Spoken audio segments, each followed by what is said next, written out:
del Señor. Mire lo importante, hermanos, de ser parte de una casa espiritual, ¿no? Fíjese, mucha gente toma la decisión tal vez de buscar otro lugar y respetamos esas decisiones que toman muchos, pero hay algo que usted tiene que tomar presente, ¿no? Nunca lo haga por el pastor, porque el pastor hoy está acá y mañana no está, pero la iglesia sigue adelante. ¿Sí me escuchó? Nunca lo haga por algún hermano, porque hoy ese hermano está aquí y mañana no está. Si usted decidió ser parte de esta casa espiritual, hágalo por amor al Señor. Porque aquí usted tiene la libertad de alabar a Dios, de servir al Señor y sobre todas las cosas de formar su vida espiritual. Y creo que eso es muy importante. Déjeme decirle que si el pastor tal vez no cumple con la función, póngase a orar que el Señor va a mandar a otro. Eso es muy claro, ¿no? Yo lo tengo muy claro, por eso pues hago todo lo posible por cumplir mi labor. Pero fíjense, la semana pasada me llenó de mucho gozo escuchar la prédica de mi hijo. Fue una respuesta a mis oraciones. Realmente tal vez si usted supiera lo que hay en mi corazón y las pláticas que he tenido con Benjamin, pues Dios sabe que fue una respuesta a mi oración. Yo estaba...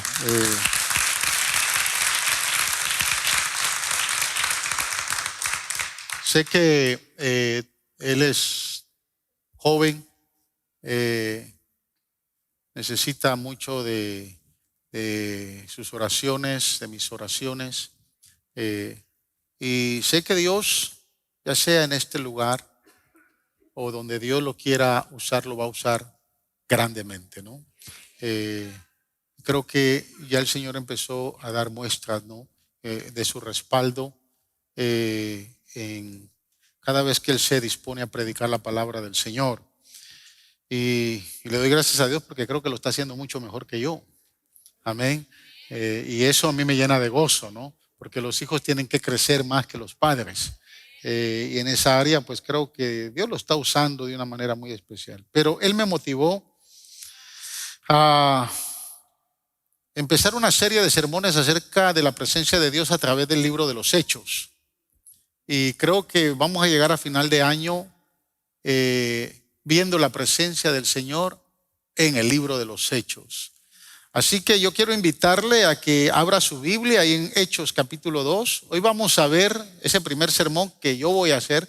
Me uno al despertar que puso Dios en mi corazón cuando escuché la prédica de Benjamin la semana pasada. Él predicó acerca del capítulo 5. Yo voy a predicar el primer mensaje en Hechos capítulo 2. Voy a tomar parte del capítulo 1, pero el tema de la prédica es reacciones a la presencia del Señor. Reacciones a la presencia del Señor. Y lo vamos a ver a través de este capítulo 2. Y vamos a entrar a ver algo que yo sé que Dios nos va a bendecir en esta mañana con su palabra. Wow, son las 11:41. ¿Ustedes me permiten predicar, hermano? Le pregunto porque usted sabe que mis prédicas no son de 15 minutos. Y dentro de 15 minutos tendríamos que ir terminando, ¿no? Pero si usted me permite predicarles, pues yo voy a predicarles. Amén. Bien, dice Hechos capítulo 2, versos del 1 al 13. Cuando llegó el día de Pentecostés, estaban todos juntos en el mismo lugar. De repente vino del cielo un ruido como el de una violenta ráfaga de viento. Subraya ahí si lo quiere subrayar. Y llenó toda la casa donde estaban reunidos. Se les aparecieron entonces unas lenguas como de fuego que se repartieron y se postraron sobre cada uno de ellos. Todos fueron llenos del Espíritu Santo y comenzaron a hablar en diferentes lenguas, según el Espíritu Santo les concedía expresarse. Estaban de visita en Jerusalén judíos piadosos procedentes de todas las naciones de la tierra. Escuche, quiero que tome muy en cuenta que la Biblia señala que los judíos que estaban extranjeros, que eran judíos y que habían llegado a la fiesta de Pentecostés eran piadosos. La palabra piadoso es sinónimo de espiritual. O sea, cuando se conoce a una persona piadosa, la piedad es sinónimo de espiritualidad. O sea, lo que está diciendo la Biblia aquí es que estos judíos eran espirituales. Pero observe, que eran procedentes de todas las naciones de la tierra. Al oír aquel bullicio, o sea, al oír la manifestación de la presencia de Dios, se agolparon y quedaron todos pasmados, porque cada uno los escuchaba hablar en su propio idioma. Desconcertados y maravillados decían: ¿no son galileos todos estos que estaban hablando o que están hablando? ¿Cómo es que cada uno de nosotros los oye hablar en su lengua materna?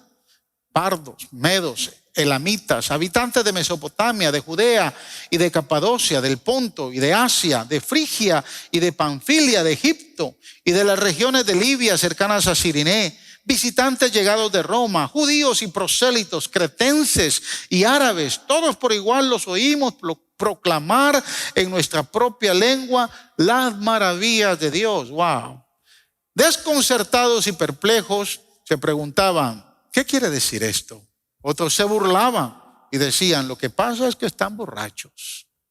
Vamos a orar. Padre, gracias por esta palabra. Permite, Señor, que hoy tu palabra nos bendiga, nos permita aprender, Señor, a tener una correcta manera de reaccionar a tu presencia, porque la manifestación de tu presencia, Señor, siempre, Señor, de mucha bendición para nosotros. Úsanos para tu gloria, porque toda la gloria es tuya. Y glorifícate, Señor, en lo que tú nos permitas hacer en los próximos minutos. Bendice a tu iglesia, bendice sus corazones, sus mentes, que podamos recibir tu palabra, Señor, para crecer Señor, en tu palabra. En el nombre de Jesús. Amén. Puede sentarse, hermanos. Mire, la manifestación más poderosa y gloriosa que ha tenido la iglesia del Señor Jesús a través de todos los años, a través de toda la historia del cristianismo, es la que encontramos aquí en el capítulo 2. Muchas de las manifestaciones que se empezaron a dar a principios del siglo XX, especialmente en algunos países y aquí en Estados Unidos en 1902, allá en la calle Azusa, en California, son nada más, yo podría decir, una sombra de lo que pudo pasar en Hechos capítulo 2, porque ahí se encuentra toda la manifestación gloriosa del Espíritu Santo, de la presencia de Dios. Fue precisamente en la fiesta de Pentecostés. Pentecostés es la fiesta de los primeros frutos, 50 días después de la Pascua. Capítulo 1 hace referencia que cuando los discípulos ven a Jesús ascender al cielo, dice que se les aparecen dos varones y les dicen: varones galileos, no se vayan, regresen a Jerusalén. Ellos se recuerdan de la orden que el Señor les había dado de no regresar a Jerusalén hasta que viniera la promesa. Ahora, estos discípulos, la Biblia señala que la mayoría eran descendientes de Galilea, tenían que regresar aparentemente a sus labores, pero ellos necesitaban que la presencia de Dios pudiera llenarlos de una manera poderosa. El problema era que no sabían cuándo iba a pasar.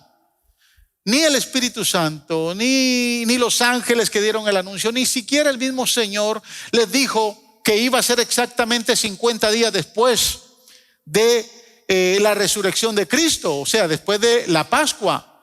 Ahora, yo me imagino que muchos de ellos se hubieran preocupado al pasar la primera semana, la segunda semana, la tercera semana y nada pasa.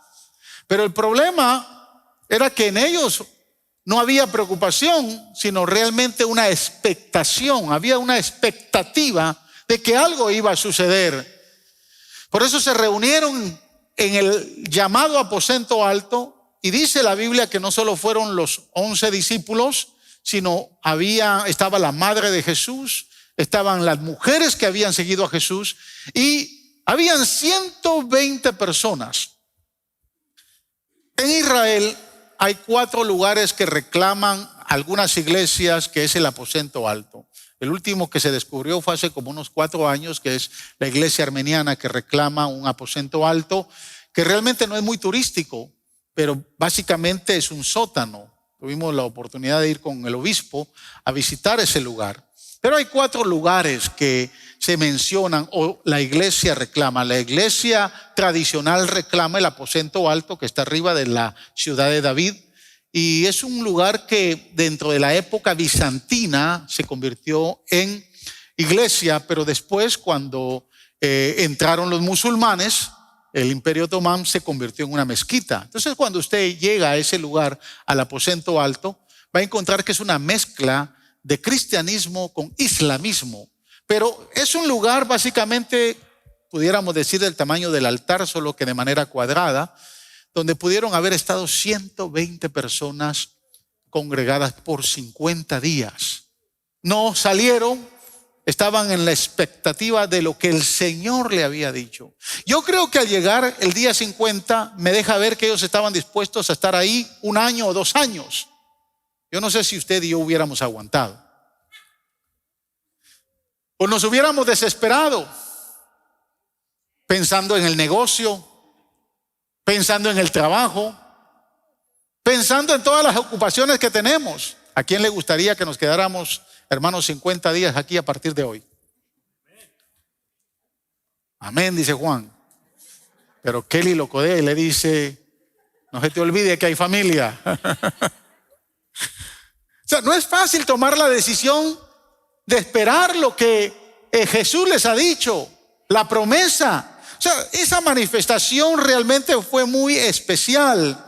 La Biblia dice que esa manifestación de la presencia de Dios se dio de una manera poderosa y se dan 2 señales muy visibles y literalmente aquí en la Escritura, pero 2 señales que han marcado a través de la historia de la iglesia mucha controversia, porque el verso 2 dice, de repente vino del cielo un ruido como el de una violenta ráfaga de viento que llenó toda la casa donde estaban reunidos. Verso 3, y se les aparecieron entonces unas lenguas como de fuego que se repartieron y se posaron sobre cada uno de ellos. Mire, desde la mirada bíblica es fácil entender que tanto el viento como el fuego habían sido señales de la manifestación del Espíritu Santo en el Antiguo Testamento. Éxodo capítulo 3 dice, versículo 2, estando ahí el ángel del Señor se le apareció entre las llamas de una zarza ardiente. Se le apareció a Moisés, ¿verdad? Como una zarza ardiendo en fuego. Una manifestación del Espíritu Santo. Éxodo 24, 17 dice, a los ojos de los israelitas la gloria del Señor en la cumbre del monte parecía como un fuego consumidor. O sea, una señal de que la presencia de Dios se estaba manifestando de manera de fuego. Segundo libro de Samuel, capítulo 5, versículo 24 dice, tan pronto como oigas un ruido como de paso sobre las copas de los árboles, lánzate al ataque, pues eso quiere decir que el Señor va al frente delante de ti para derrotar al ejército filisteo. O sea, David está pidiendo dirección de la presencia del Señor.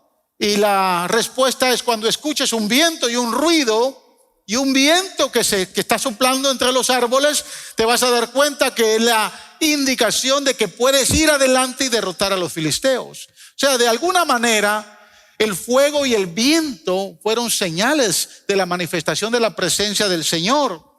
De hecho, podríamos pasar aquí horas examinando muchos versículos bíblicos que muestran que el viento y el fuego son manifestaciones de la presencia del Señor. Pero este capítulo 2, hermanos, es muy especial porque los exégetas y los teólogos han tenido grandes dificultades. Número 1, porque dice que fue como un viento, como una ráfaga de fuego y se escuchó un estruendo, dice la versión Reina Valera, muy fuerte. Y los que hemos estado en medio de huracanes, ¿cuántos se recuerdan? Aquí hemos vivido algunos huracanes aquí en Houston. Usted se recordará que cuando se acerca los vientos huracanales, se escucha un ruido muy fuerte. Y a mucha gente le da temor, ¿verdad? ¿Cuántos se recuerdan? Sí, se recuerda.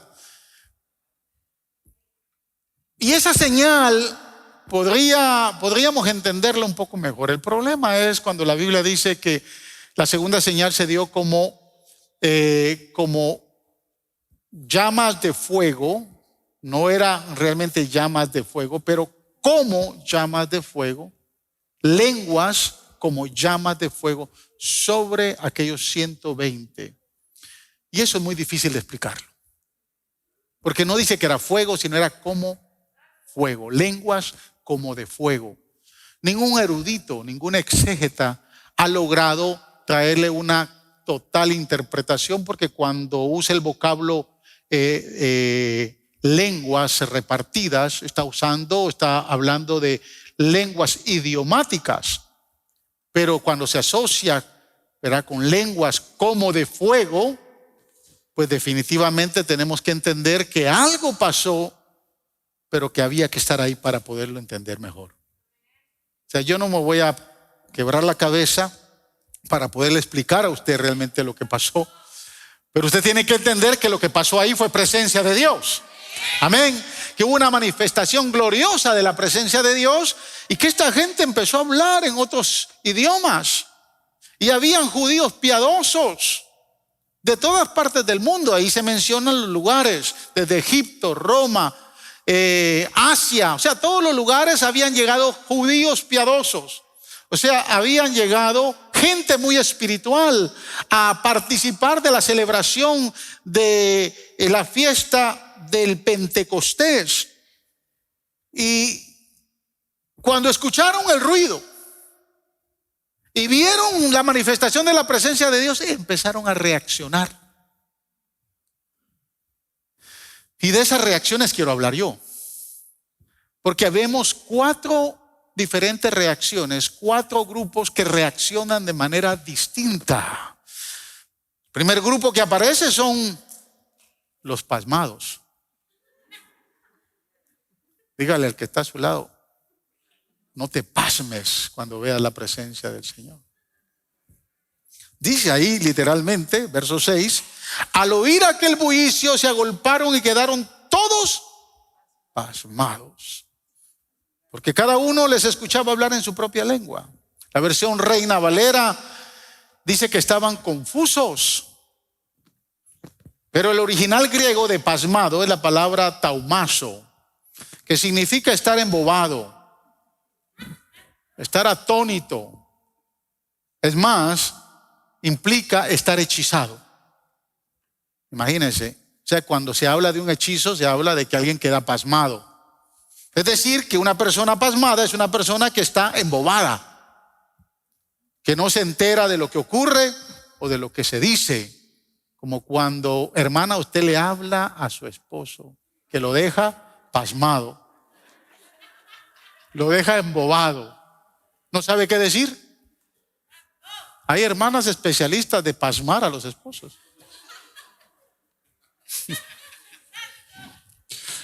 Se ríen los hermanos porque saben que es cierto. Pero fíjese, este vocablo también se usa para una persona que pueda estar hechizada, ya sea por medio de un truco, de magia, de un engaño, y el resultado de eso produce mucho miedo. Por eso es que algunos esposos a veces le dicen a la hermana, ¿qué me dijiste? Se quedan así, ¿qué me dijiste? Y hay hermanas que son especialistas en eso, hermano. Pero fíjese, hermano, ¿sabe cuántos pasmados hay en la iglesia muchas veces cuando se manifiesta la presencia de Dios? Se quedan embobados. Y al quedar embobados no saben ni qué decir ni qué hacer. El segundo grupo que encontramos son los desconcertados. Dice el verso 7, desconcertados y maravillados. Decían, ¿no son galileos todos estos que están hablando? Un desconcertado es una persona que no sabe cómo reaccionar, no sabe cómo pensar, no sabe qué decir. Generalmente se da cuando está sorprendido por algo que no esperaba. Y realmente una noticia, ya sea buena o mala, nos puede desconcertar a todos. Algunas veces nos quedamos desconcertados. El otro día yo tengo que oficiar un funeral el día martes de una pareja que antes de la pandemia dejaron de venir a la iglesia, y yo entendí que no habían regresado porque pues muchos por la pandemia se han reservado, ¿no? Y respetamos esas decisiones que toman. Y pues ya no los vino, regresaron a la iglesia, y en esta semana me comunicaron que ambos fallecieron por el COVID. De verdad me desconcertó. Quedé desconcertado al escuchar la noticia, ¿no? Cuando me informó la hermana Iliana, de momento no me recordaba de ellos, y la hermana me mandó unas fotos, y a la verdad que les tuve mucho aprecio, porque a ellos los casamos, los bautizamos. Amén. Y venían, les gustaba mucho. Ellos venían más al servicio de inglés, pero me desconcertó escuchar la noticia. Pero muchas veces también hay algunos que se desconcertan, o sea, están desconcertados cuando ven la manifestación de la presencia del Señor. Quiero decirle que el Espíritu Santo ni nos va a pedir permiso, ni nos va a decir si nos gusta o no nos gusta cuando Él se manifiesta. Por eso es que muchos se quedan desconcertados, porque como que esperaban ver algo diferente, y cuando ven la manifestación del Espíritu Santo dicen, no, esa no es.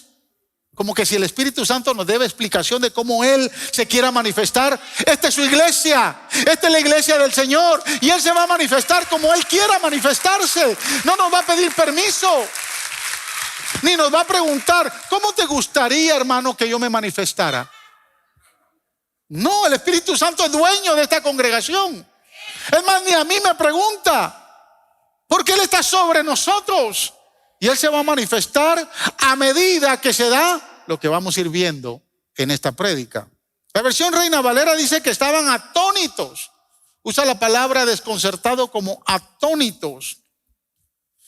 Pero el origen etimológico de la palabra desconcertado es el verbo excitanto, que significa estar completamente confundido, trastornado y turbado. ¿Qué es lo que puede confundir o turbar a una persona, hermanos? ¿Qué es lo que muchas veces le ha confundido o le ha perturbado? Solo algo que usted no pueda entender o nunca haya visto. Lo va a confundir. O sea, aparentemente estas reacciones eran normales de la gente que estaba ahí, de todos aquellos que habían venido de muchas naciones. Hay un tercer grupo, que son los burlones. Dice el verso 13, otros se burlaban y decían, lo que pasa es que están borrachos. Mire, el vocablo burla en griego es la palabra cheuso, que significa ridiculizar, avergonzar y deshonrar. Siempre que la gente comienza a experimentar la dinámica del Espíritu Santo, o empieza a ver la dinámica del Espíritu Santo, hay algunos que dicen, ¿qué significa eso? Lo que pasa es que esta gente está loca. ¿Lo ha escuchado? Aquí no dijeron, esta gente está loca. Aquí dijeron, estos están borrachos. Pero yo quiero decirle algo. La Biblia dice que mientras David adoraba al Señor y bailaba en la presencia del Señor, y no quiero entrar en esa historia, lo he comentado ya varias veces, pero usted sabe, David viene con gozo porque finalmente está trayendo el arca del pacto a la ciudad de Sión y la quiere albergar en su casa. Y él viene, hermano, desde la casa de Obed-Edom, se son 14 millas hasta la ciudad de Sión en Jerusalén, y él viene gozoso. Viene contento porque está sintiendo la aprobación de llevarse la presencia de Dios con él. No sé si usted me entiende. Y él empieza a bailar con gozo y alegría. Pero no solo baila, dice que se empieza a despojar de sus ropas. Y solo un loco tal vez puede hacer eso, ¿no? Y cuando entra a la ciudad de Sión, Milca, una de sus mujeres, lo empieza a ver desde la ventana y se empieza a burlar del rey. Se empieza a burlar tan sarcásticamente que observe lo que dice el segundo libro de Samuel, capítulo 6, versos del 20 al 23. Cuando David volvió para bendecir a su familia, Mical, la hija de Saúl, le salió al encuentro y le reprochó: qué distinguido se ha visto hoy el rey de Israel desnudándose como un cualquiera en la presencia de las esclavas de sus oficiales. Mira, ella estaba preocupada por las esclavas. David estaba preocupado por la presencia de Dios. Dice el verso 21. David le respondió: lo hice en presencia del Señor, quien en vez de escoger a tu padre o a cualquier otro de tu familia, me escogió a mí y me hizo gobernante de Israel, que es el pueblo del Señor. De modo que seguiré bailando en presencia del Señor. Y mire, y me rebajaré más todavía hasta humillarme completamente. Sin embargo, esas mismas esclavas que tú has dicho, ellas me van a honrar, me van a rendir honra a mí, dice el Señor. Pero me llama la atención que el escritor del libro de Samuel tomó el cuidado de poner estas palabras en el verso 23, que de momento no tendrían nada que ver con lo que pasó, pero podemos nosotros entender por qué el escritor lo dijo. Mire el verso 23. Y Mical, hija de Saúl, murió sin haber tenido hijos. Interesante. Mical fue estéril toda su vida. Su vientre se secó. Nunca fue fructífera.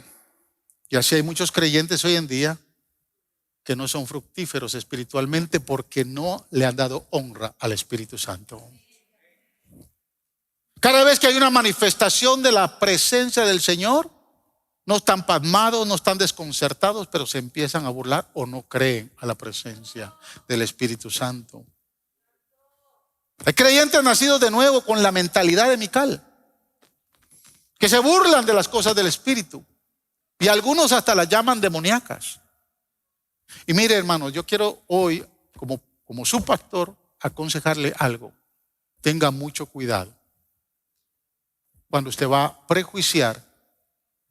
Es mejor, si usted no está seguro, quédese calladito y no diga nada.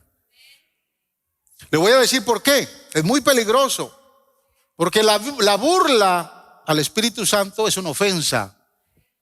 Y escúcheme, ofender al Espíritu Santo es pecado. Y es el único pecado que no tiene perdón.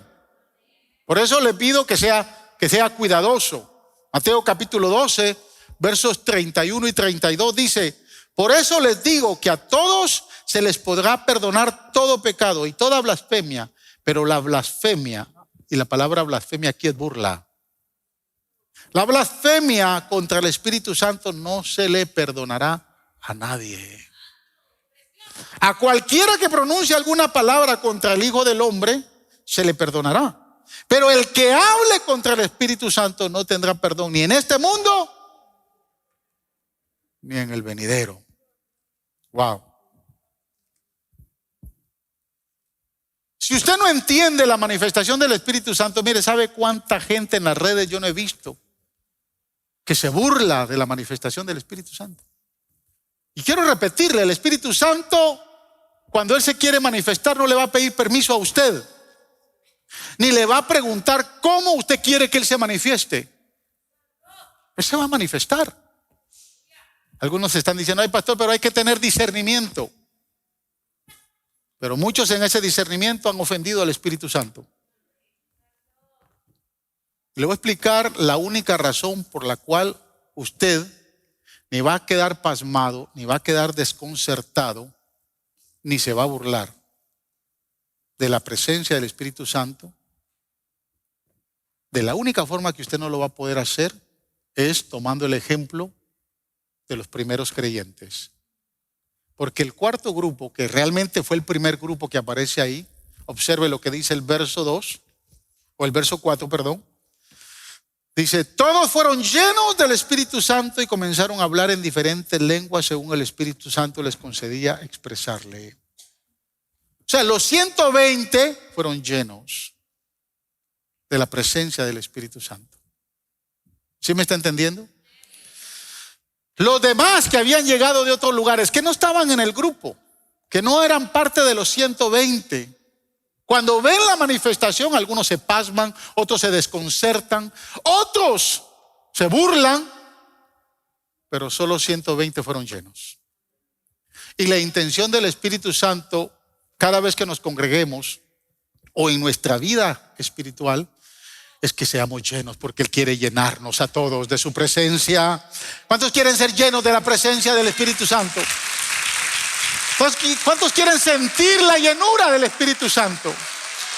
Si usted quiere ser lleno del Espíritu Santo y no quiere quedar pasmado y no quiere quedar desconcertado, o sea, no quiere ser grupo de los pasmados, no quiere ser el grupo de los desconcertados ni de los burlones, entonces sea el grupo de los que son llenos. Pero hay una clave para ser lleno del Espíritu Santo. ¿Por qué le dije que es muy difícil que los teólogos o los exégetas puedan establecer esa manifestación del Espíritu Santo que trajo llenura a los 120 congregados? Porque realmente cuando entendemos que una persona llena del Espíritu Santo, yo pudiera pensar en cinco señales que podemos ver en una persona llena del Espíritu Santo. Número uno, una persona llena del Espíritu Santo va a manifestar el carácter de Cristo. Tiene que manifestar el carácter de Cristo. Número dos, va a tener una vida llena de testimonio. Va a llevar una vida llena de testimonio. Número tres, es una persona que se deja dirigir por el Espíritu. Es obediente al Espíritu. La prédica de Benjamin la semana pasada fue obedeciendo al Espíritu Santo y trajo el ejemplo de Esteban. El que obedece al Espíritu Santo obedece la locura de Dios. Porque para lo que nosotros, hermanos, es una locura, para Dios es un razonamiento divino. Cuando Dios lo manda a hacer algo que usted cree que es una tontería. Señor, ¿por qué me estás mandando a pedirle perdón a ese sinvergüenza? Para usted es una tontería, pero Dios le está diciendo lo que tiene que hacer. Una persona llena del Espíritu Santo es el que se sabe dirigir por el Espíritu Santo. Número cuatro, una persona llena del Espíritu Santo sabe ejercer los dones que el Espíritu Santo le ha dado. Lo sabe ejercer. Y número cinco, una persona llena del Espíritu Santo es una persona llena del fruto del Espíritu. Amén. Aquí todos ustedes son llenos del Espíritu Santo. Por eso es que cuando el pastor los regaña, usted con una sonrisa, con amor y ternura, dice: gloria a Dios. Que esto está lleno del Espíritu Santo. Una persona llena del Espíritu Santo va a manifestar los frutos del Espíritu Santo.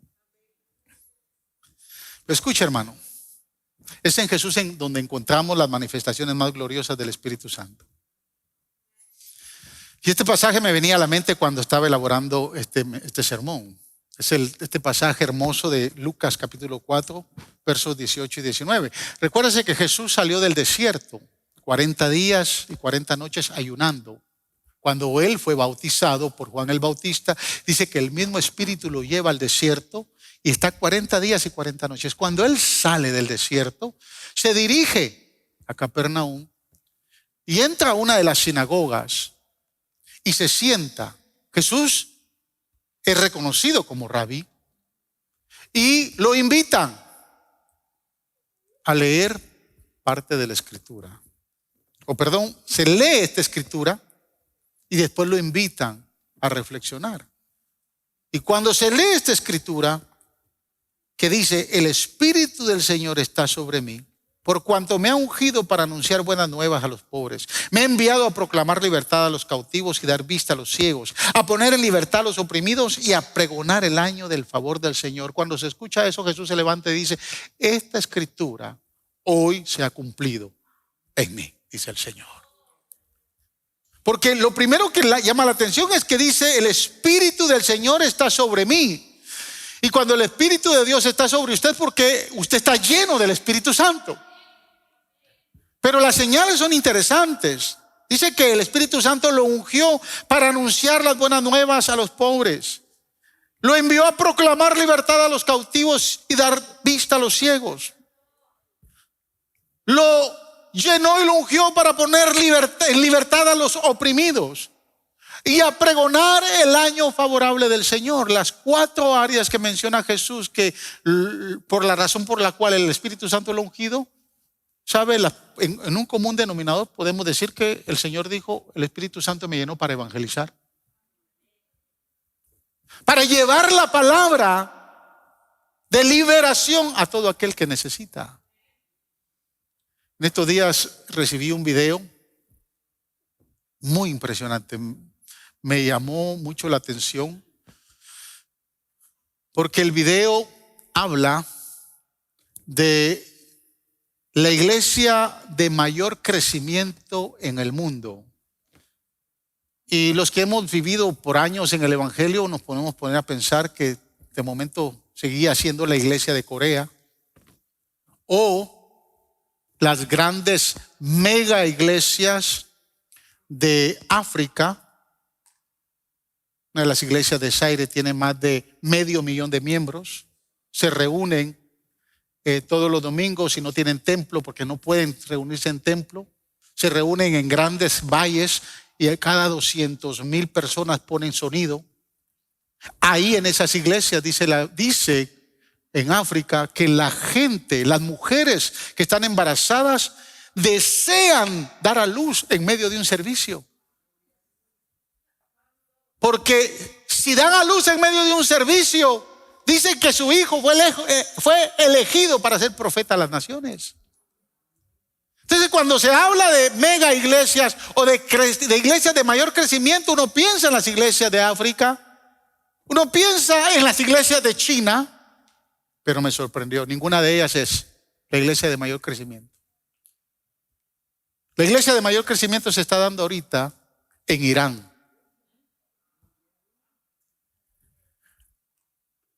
Y las mezquitas en Irán, que es el país más islámico, donde se podría decir que el 100% son musulmanes, las mezquitas en Irán están vacías. Pero ¿sabe quiénes son las que conducen la iglesia en Irán? Las mujeres. Gloria a Dios por las mujeres. Son las que están esparciendo el evangelio.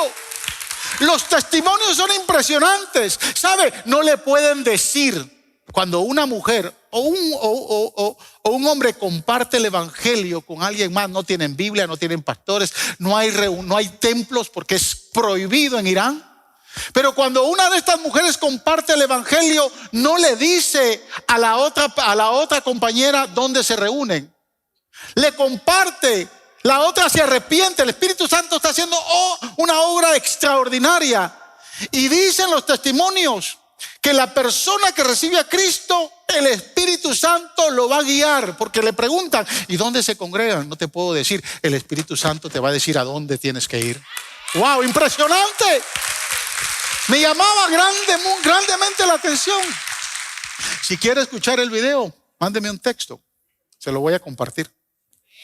Pero necesita tener 2 horas para estar tranquilo y escuchar esos testimonios impresionantes. Se le conoce el espíritu de Esther, porque Irán es la antigua Persia.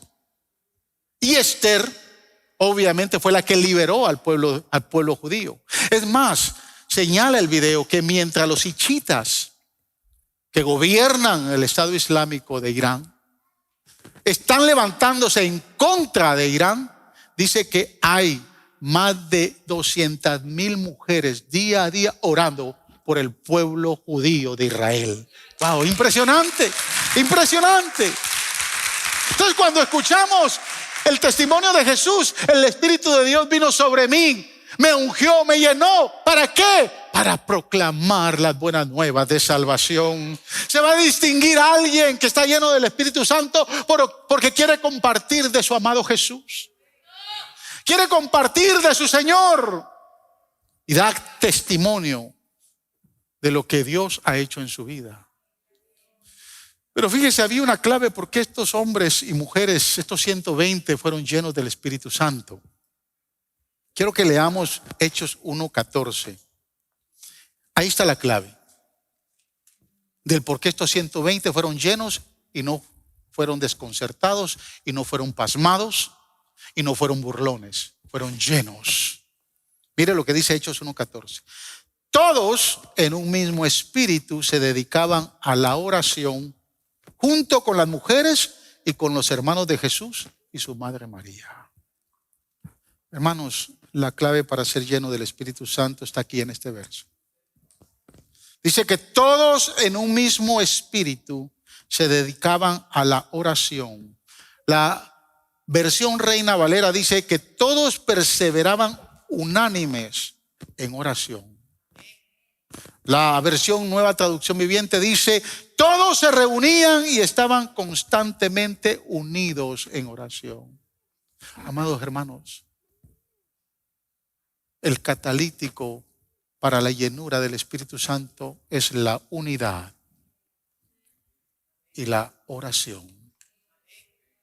Si usted no quiere pasmarse la próxima vez que el Espíritu Santo se manifieste de una manera gloriosa acá, si usted no quiere quedar desconcertado, confundido o atónito, si usted no quiere tener un espíritu de burla o de deshonra al Espíritu Santo, manténgase en unidad y ore para que sea lleno. Yo quiero ser lleno en vez de quedar pasmado. Yo quiero ser lleno en vez de quedar desconcertado. Yo quiero ser lleno en vez de burlarme y deshonrar al Espíritu. ¿Cuántos quieren ser llenos en vez de tomar otra reacción o otra actitud al Espíritu Santo? Una vida ferviente de oración sumado con un espíritu fuerte de unidad hicieron que los primeros creyentes, amados hermanos, fueran llenos del Espíritu Santo. Quiero que me escuche.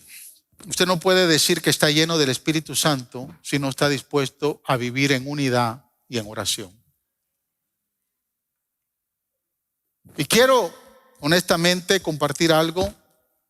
Ustedes me dijeron que querían que yo predicara, así que denme unos minutos más. Quiero decirle que la unidad y la oración de la iglesia ha venido siendo amenazada a través de toda la historia del cristianismo. La unidad de la iglesia sigue siendo amenazada. Han habido muchos intentos por unir a la iglesia, muchos intentos para que la iglesia armonice responsablemente delante del Señor, para que la iglesia responda a la oración de Juan 17. Dice la Biblia que en cuatro ocasiones Jesús ora y le dice al Padre, Padre, que sean uno, como tú y yo somos uno. Que sean uno. Y dice, para que el mundo sepa que tú me has enviado. Ser catalítico de la manifestación gloriosa del Espíritu Santo, de un avivamiento para que la gente se salve, es que seamos usted y yo uno, como Cristo es uno con el Padre. Qué difícil es ser uno, ¿verdad, hermanos? Qué difícil es estar unánimes. Qué difícil es estar continuamente siendo un mismo cuerpo. Es muy difícil. Dentro de los intentos que a través de la historia de la iglesia se han dado para unir a la iglesia, a principios del tercer siglo se dio la ortodoxia. Se manifestó el intento de la ortodoxia. Orto significa correcto, doxia significa enseñanza, o sea, la enseñanza correcta. Quiere decir que si todos tenemos la enseñanza correcta vamos a estar unidos. El problema se dio cuando empezaron a surgir las distintas escuelas de pensamiento a través de las interpretaciones que se le dieron a la Escritura. Los padres de la iglesia, los apóstoles dejaron el legado, pero luego después de ellos se empezaron a levantar otros padres de la iglesia primitiva que empezaron a traer sus maneras de pensar frente a la interpretación de la Escritura, y de ahí aparece la escuela de pensamiento calvinista, la escuela de pensamiento armeniano. Y cuando eso empieza a surgir, aquellos que creían correctamente en una verdad se confrontaron con otros que decían que tenían también la verdad. Y de ahí el origen de tanta denominación. Al extremo de que hoy cuando nos hablan de los bautistas decimos, no, yo no soy bautista porque son muy flojos. Y los bautistas dicen, no, yo no soy pentecostal porque esos son muy bulliciosos. Y los que no son ni pentecostales ni bautistas y son metodistas nos critican. Porque ellos son muy ordenados, son muy metódicos. O sea, ¿quién tiene la enseñanza correcta? Y nosotros reclamamos tener la enseñanza correcta. Por eso es que la ortodoxia no sirvió para unir a la iglesia. Es más, desunió, dividió más a la iglesia. Posteriormente vino la ortopraxis. Orto significa correcto, praxis significa práctica. Todos aquellos que tienen la misma experiencia correcta, vamos a estar juntos. Si tú tienes la experiencia de Pentecostés, entonces sí, estás conmigo. Y como que no funcionó. Mire, algunas iglesias se llaman pentecosteses. No es la palabra correcta, desde mi punto de vista, usar iglesia pentecostés, porque el nombre de Pentecostés es simplemente el nombre de una fiesta judía. La palabra correcta es pentecostal, porque pentecostal es la experiencia vivida en el día de Pentecostés. Pero el hecho de que yo sea pentecostal y que alguien más no lo sea no quiere decir que lo voy a discriminar. Pero cuando la ortopraxis salió a la luz, obviamente dividió más a la iglesia, porque el que tenía la experiencia distinta a la de otro no se querían juntar. Y más adelante apareció la ortocardía. Orto correcto, cardía corazón. Corazón correcto. ¿Pero qué es un corazón correcto, hermanos? ¿Qué es un corazón correcto? Lo opuesto a algo que Cristo enseñó cuando se refirió a los escribas y fariseos y los llamó hipócritas. ¿Ha leído cuando Jesús le dijo a los fariseos hipócritas? Es lo correcto a un corazón correcto, es decir, un corazón duro. O sea, lo que se conoce como esclerocardía. Esclerocardía, aquellos que están en el campo de la medicina saben, esclero significa duro, cardía, corazón. Un corazón duro. Voy terminando. Escúcheme, hermanos. Un corazón duro o roto rompe la unidad del cuerpo de Cristo y por ende la llenura del Espíritu Santo. Nuestros corazones heridos son impedimento para la unidad del cuerpo de Cristo y la llenura o la manifestación del Espíritu Santo. Hay distintos corazones rotos o duros que dividen la iglesia hoy y no permiten la llenura del Espíritu Santo, de los cuales yo tengo que cuidar y usted tiene que cuidar su corazón. Dios no quiere que construyamos una iglesia para estar en competencia los unos con los otros, porque el primer corazón roto y duro es el corazón competitivo. ¿Conoce los corazones competitivos? Siempre están en competencia, compitiendo el uno con el otro. Es que el servidor se puso un traje bonito, pero yo creo que el mío está mejor.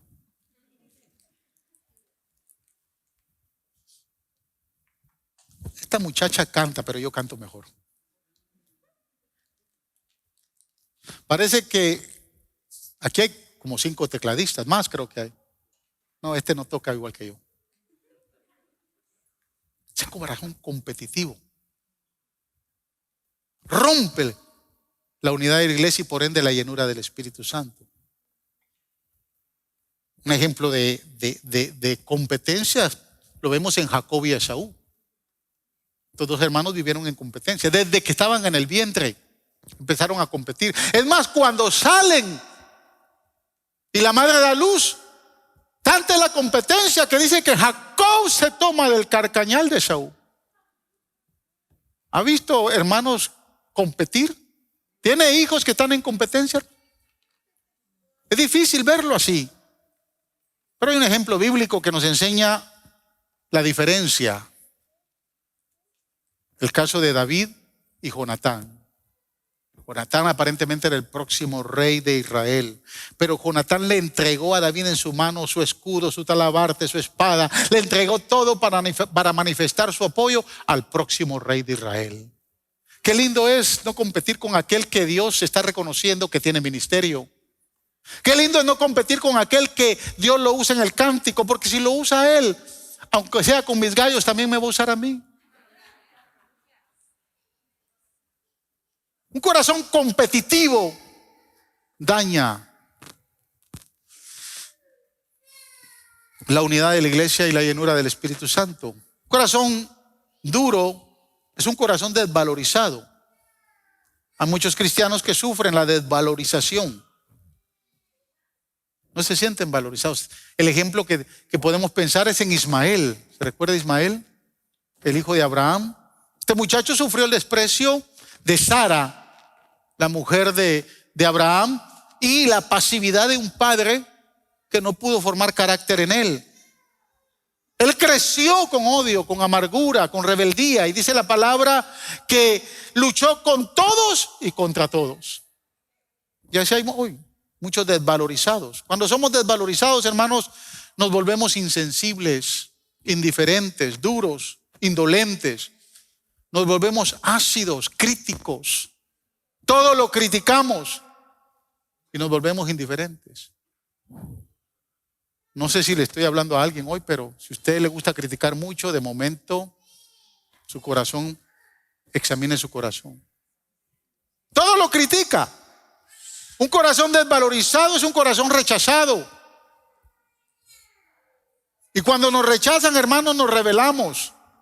Y escúcheme, podemos tener muchas excusas justas para rebelarnos y aislarnos, pero sigue siendo un corazón desvalorizado. Tercer corazón, duro, corazones heridos.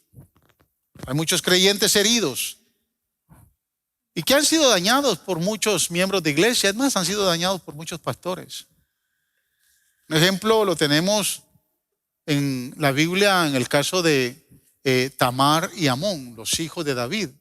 ¿Te recuerda la historia? Tamar tuvo que vivir con muchas heridas en su corazón después de que su hermano la violó. La Biblia no dice cómo fue restaurada y sanada, pero qué trabajo le cuesta a una persona que ha sido herida por un abuso, por una burla, por un desprecio, por un maltrato. Y la usan como excusa. Yo he escuchado a muchachas, ay pastor, es que usted no entiende, es que mi padre me abandonó. Y mi padre me golpeaba. Corazón herido. Me gustaría que leyera, que viera el video que quiero compartir. Muchos corazones heridos en la vida de la iglesia, que les cuesta mantener la unidad y por ende difícil que sea llena del Espíritu Santo. ¿Me está entendiendo, hermanos? ¿Sí? Ya voy terminando. A ver si los músicos se compadecen de mí. Corazones ambiciosos. Tu corazón duro. Corazón ambicioso. Ambicionamos muchas cosas. Lo peor es no crear un balance, hermanos, porque no hay nada de malo que usted ambicione, hermana, que su marido sea el mejor marido del mundo. O que usted ambicione que su esposa sea la mejor esposa del mundo. Pero cuando no se crea un balance, se forma un problema. Porque va a haber egoísmo o muchas veces orgullo en su corazón. Y lo más difícil es cuando se ambiciona dinero. Cuando usted ambiciona dinero y en su vida o en su corazón o en su mente está solo dinero, no espere ser lleno del Espíritu Santo, ni mucho menos mantener un espíritu de unidad. Corazones frustrados es otro corazón duro. Corazón frustrado es cuando no se logra lo que se quiere. No logramos lo que queremos. No alcanzamos lo que hemos deseado. Nos vamos a frustrar. La frustración produce envidia. Produce celo. Porque vemos que hay otro que sí lo está alcanzando. Vemos que hay otro que sí lo está logrando. Hay corazones temerosos. Temerosos al COVID. Mire, yo le he dicho muchas veces, ¿no? Yo le doy gracias a Dios que a mí me dio el COVID, fue como unas vacaciones, porque lo único que sentí es que se me fue el olfato, que a los 3 días regresó y tuve un poco de congestión nasal. Sé que hay otros que han tenido serios síntomas. Lo que quiero decirle es que entre más usted se atemorice, más lo va a golpear la situación.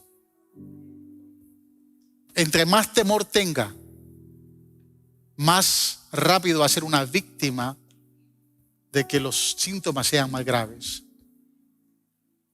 Usted tiene que creer en Dios en medio de esta pandemia. Si usted pensó que el COVID se va a ir, no, el COVID no se va a ir. El COVID se va a quedar. Si usted y yo no aprendemos a vivir confiadamente en Dios, usted va a andar con temor todo el resto de sus días. Hace 2 semanas vi una audiencia que le hicieron al doctor Fauci. Estas audiencias usted las puede ver por televisión. Está la Comisión de Salud del Senado de los Estados Unidos. Y está el senador Ron Paul. Su parte para entrevistar al doctor Fauci. Lo digo aquí libremente porque eso se dio públicamente en las noticias. Pero me llamó la atención. Porque el senador le está diciendo al doctor Fauci, usted, la agencia que usted dirige. Esto no me lo dijeron ni lo leí en un periódico, lo escuché de la boca del senador. Dijo, la agencia que usted dirige provocó fondos para los laboratorios de Wuhan para fabricar el virus del COVID. Hay más de 200 científicos en Estados Unidos que lo pueden comprobar y las pruebas las tengo acá.